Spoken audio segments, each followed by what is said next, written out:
최재성 사무총장이 어제 새정치민주연합의 혁신위가 발표한 2차 혁신안 내용 중 사무총장직 폐지안을 적극 수용한다는 입장을 밝혔습니다. 최재성 사무총장을 연결을 해서 솔직한 입장과 당의 현안 함께 짚어봅니다. 최재성 사무총장님 안녕하십니까? 안녕하세요. 예, 어제 혁신안 내용 중 사무총장직 폐지안 적극 수용하셨죠? 네, 그렇습니다. 자, 어떤 이유인가요?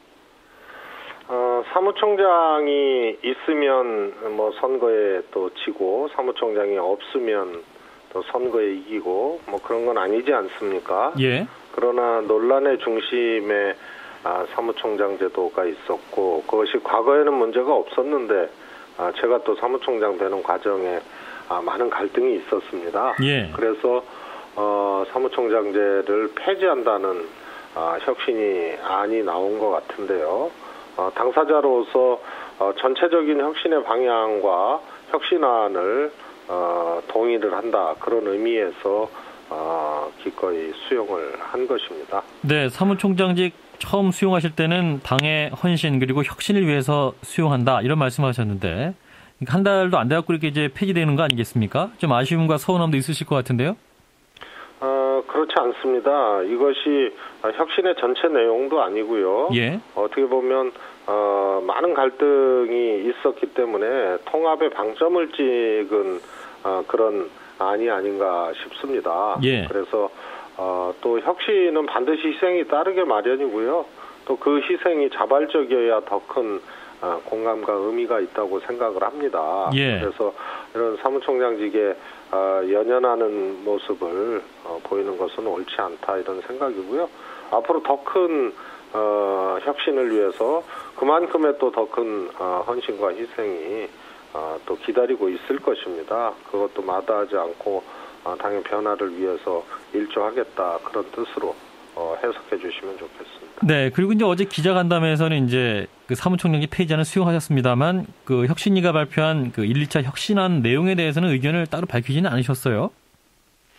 그렇습니다. 그러나 총론적으로 진정한 혁신의 내용과 방향에 대해서는 제 개인 의견을 피력을 했고요. 예. 그래서 이 책임지고 성공하는 혁신이 돼야 되고 그냥 주장하다 끝나서는 안 된다. 또 국민과 함께해야 하는 혁신이고 결국은 이 최종 귀착지는 이기는 혁신이 돼야 된다. 이제 이런 의견을 피력했고요. 그래서 더 강하고 더 정교하게 또 공감 가게 하라고 또 제 나름의 주문을 했던 것입니다. 예. 그러나 구체적인 혁신안에 대해서 이렇게 평가를 하는 것은 직책의 당사자로서 부적절하고요. 전체적으로 혁신이 성공하지 않으면 주저앉을 수도 있다는 그런 큰 걱정과 우려 때문에 전체적으로 혁신의 성공을 바라는 의미에서 개별 평가는 하지 않았던 것입니다. 예, 그렇다면 의원님 개인적으로는 가장 핵심적인 그 혁신 과제는 뭐가 돼야 한다고 보십니까? 저는 국민과 함께하는 혁신이 제일 중요하다고 생각을 합니다. 예. 야당은 늘 물리적으로 불리한 지형에서 선거를 치를 수밖에 없는 것이 한국 정치의 현실이고 오래된 역사였습니다. 네. 이것을 극복하고 우리가 집권했을 때는 늘 변화와 혁신을 두려워하지 않았고 시대의 흐름에 시대의 흐름을 거부하지 않았고요. 네. 그래서 국민의 힘을 빌려서 이기고 승리했던 역사가 있거든요. 그래서 국민과 함께하는 혁신이 가장 중요하다고 생각을 하는데요. 지금까지는 그러면 국민과 함께하지 못했다. 좀 동떨어졌었다. 이제 또 3차 혁신안 또 이후에 또 혁신안 발표가 있을 테니까요. 예. 그런 점에 대해서 더 신경 쓰고 정말 깊은 고민을 해야 된다고 생각을 합니다. 예컨대 분당, 갈등, 또 사무총장제의 폐지냐 유지냐, 또 평가위원회의 인선을 어떻게 하고 언제까지 구성하고 물론 고민하고 내놔야 되는 아닙니다만 네. 그것만으로는 국민들이 반응할 수 있을지 그 반응을 하지 않으면 야당이 혁신을 해서 어떻게 이길 수 있는지 이런 것에 대해서 분명히 당과 혁신위가 응답해야 된다는 그런 자세로 혁신안을 만들어야 된다고 생각합니다. 지금 분당 얘기하셨는데요. 지금 이제 분당에 대해서도 당내 의견이 나오고 있습니다. 박지원 의원의 경우는 크건 작건 분당이 되는 건 상수다. 그러니까 거스를 수 없는 운명이다. 이런 입장을 밝히고 있는데 의원님은 어떻게 보세요? 당내 상황? 저는 그런 말씀이 이렇게 아무렇지도 않게 이야기될 수 있다는 현실이 네. 좀 서글프고 또 놀랍습니다. 박지원 전 대표님이니까 또 가능하다. 그래서 역시 박지원 대표다 이런 생각도 들긴 하는데요. 예. 정당이 살림을 따로 차린다는 것은 적어도 그 정당의 정책과 노선이 분명히 달랐을 때 가능한 것이고 이유가 있는 것입니다. 예. 보수냐 개혁이냐 뭐 이런 것이 이제 전형적인 예고요. 개혁과 보수가 한 정당에 있을 수는 없는 거죠. 또 우리 야당처럼 중도 개혁인데 더 진보적이어야 된다 하면은 또 진보 정당을 만들 수가 있는 것인데요. 네. 이 정책과 노선에서 큰 차이가 없는데 분당을 하거나 창당을 하는 그런 행위는 결국은 이해관계 때문에 그런다라고 결론을 낼 수밖에 없거든요. 이해관계 뭘 말씀하시나요? 공천권을 말씀하시나요? 저는 그런 공천권을 포함해서 뿌리 깊었던 정당 내부의 이 갈등, 또 계파 갈등, 네. 또 국민과 함께하지 못함으로 인해서 소리에 천착할 수밖에 없었던 그것이 허용되는 과정 이런 것을 포함한다고 생각을 합니다. 네. 자, 그런데 이제 어제 새정치민주연합 당원 100여 명도 탈당을 선언한 거 아닙니까? 그리고 박주선 의원도 이르면 다음 주에 탈당 선언이 있을 것이다. 이런 보도도 나오고 있는데. 자, 그렇다면 이게 분당의 시작이 시작된 것이 아니냐? 이렇게 보고 있지 않습니까? 어떻게 보세요?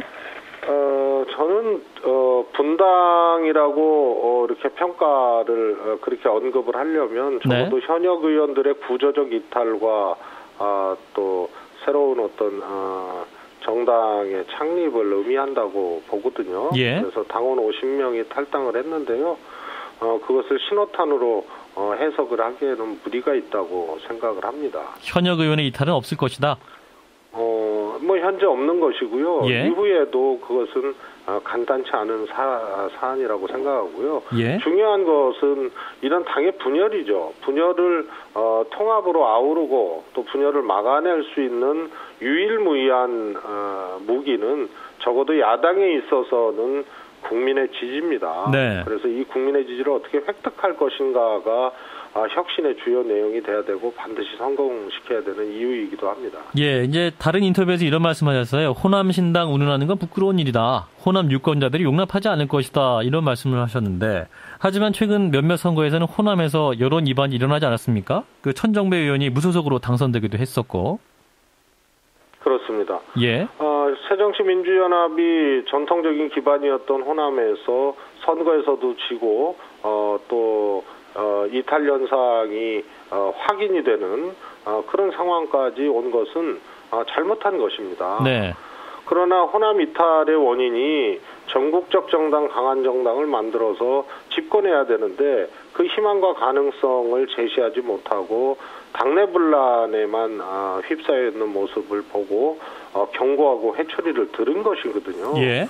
그래서 제1야당 새정치민주연합이 잘못한 것과 그래서 호남을 이용해서 새로운 정치 세력을 만들겠다는 것과는 분명히 본질에서 차이가 있는 것입니다. 예. 그것에 대해서 처방하고 해결을 해야 되는데 딴살림을 차려서 더군다나 어떤 정치 노선을 갖고 어떤 정당을 만들겠다 또 어떻게 해서 집권해야겠다가 아니고 네. 호남의 그런 이제 틈새를 공략하겠다는 그런 의미의 호남 신당을 거론하는 것은 저는 옳지 않다고 생각하고요. 호남 유권자들도 그것은 달가워하지 않을 것이다. 그래서 성공하기 어려울 것이다. 이렇게 보고 있습니다.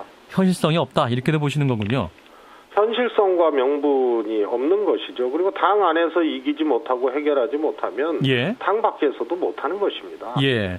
지금 이제 새정치혁신위가 가장 중요하게 보는 게 계파 갈등 청산인데요. 그럼 이 부분을 해결한다면 내년 총선이라든지 다음 대선에서 국민들의 지지 다시 회복할 수 있다 이렇게 보시는 거예요? 저는 그러는데 큰 디딤돌이 될 수 있다고 생각을 합니다. 네. 그러나 이렇게 거꾸로 생각을 해봤습니다. 네. 계파 갈등이 해결되면 야당은 제1당이 될 수 있느냐, 총선에서 승리할 수 있느냐, 집권할 수 있느냐, 이것은 또 다른 문제입니다. 예. 그래서 계파 갈등은 국민들의 지지를 불러일으키고 국민들의 고단한 삶에 응답하기 위한 최소한의 출발점을 만들기 위해서 해소돼야 될 부분이고요. 예. 그것이 해소된다고 이길 수 있고 집권할 수 있느냐의 문제는 또 다른 문제라고 봅니다. 그래서 네. 우리가 호남의 문제가 해결이 되면 집권할 수 있느냐. 그럼 과거 김대중 대통령은 호남의 절대적인 지지와 존경을 받았는데 3전 4기 한 거 아닙니까? 예. 그리고 계파 갈등이 해결돼서 이길 수 있다면 계파 갈등이 적어도 적었거나 이랬을 때에도 야당이 패배를 해왔던 역사들이 있었거든요. 예. 그러면 이것은 국가를 운영할 수 있는 능력과 국민들의 고단한 삶을 해결하기 위한 자세를 또 내용을 제시했을 때 궁극적으로 집권할 수 있고 이길 수 있는 문제이지 계파 갈등 해소가 처음부터 끝까지 만병통치고 이길 수 있는 그 절대적 기준은 아닌 것 같습니다. 예, 또 그 내용이 중요하다는 말씀인 것 같고요. 자, 이제 이 혁신안이 그대로 통과되면 이제 사무총장직을 내려놓게 되시는데요. 자, 이제 문재인 대표는 그 사무총장 임명 당시에 사무총장직을 최재성 의원이 맡게 되면 내년 총선에 불출마할 것이다. 뭐 이런 언급을 했다는 일부 언론도 보도를 했습니다만 의원님 어떻게 되시나요? 내년에 총선 출마하시는 겁니까? 저는 분명히 말씀을 드렸습니다. 네. 무한언신하겠다고 말씀을 드렸고요. 예. 저는 직책에 연연하지 않는 정치를 해왔습니다. 대변인 그만둘 때도 자발적으로 그만뒀고 김한길 대표도 여러 가지 제안을 했습니다만 예. 제가 정중하게 거절을 했고요. 사무총장직과 불출마를 연결하는 것은 어울리지 않고 다른 일이다 이렇게 분명히 저는 선을 긋습니다. 예. 그래서 그것은 불신 시대의 고전적 관점에서 자꾸 그런 말들이 이제 나온다. 출마 가능성은 열고 계시네요, 그러면? 저는 무한언신의 자세가 있고요. 저의 예. 정치적 양심과 책임에 맞게 그렇게 행동하고 판단할 것입니다. 예, 알겠습니다. 말씀 여기까지 듣죠. 고맙습니다. 네, 감사합니다. 네, 새정치민주연합 최재성 사무총장이었습니다.